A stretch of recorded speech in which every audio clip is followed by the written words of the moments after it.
แม่นกลับมานี่ถ่ายให้เจ้าภาพเพิ่นเบิ่ง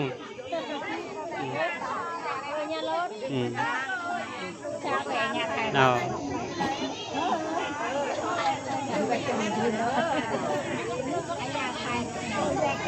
ถ่ายให้เจ้าภาพเพิ่น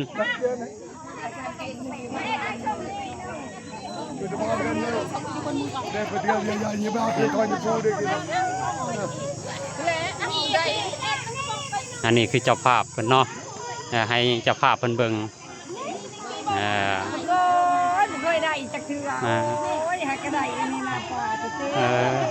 เลือกเอาอีกหันเลือกเอาอีกหันเลือกเอาอีกหันเลือกเอาอีกเด้อเลือกเอาอีกเด้อ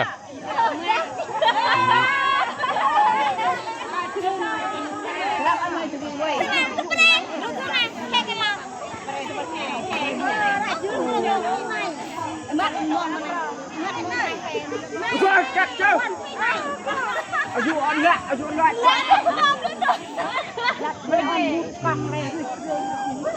ออกแล้ว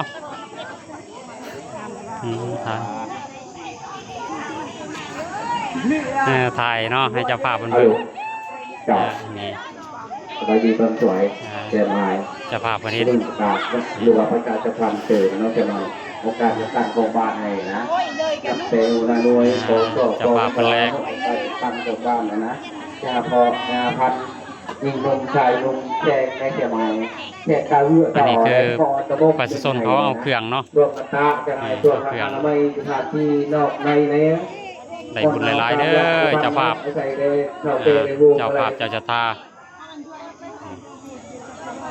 เอาเกี่ยวแสงเลยทำไมก็ได้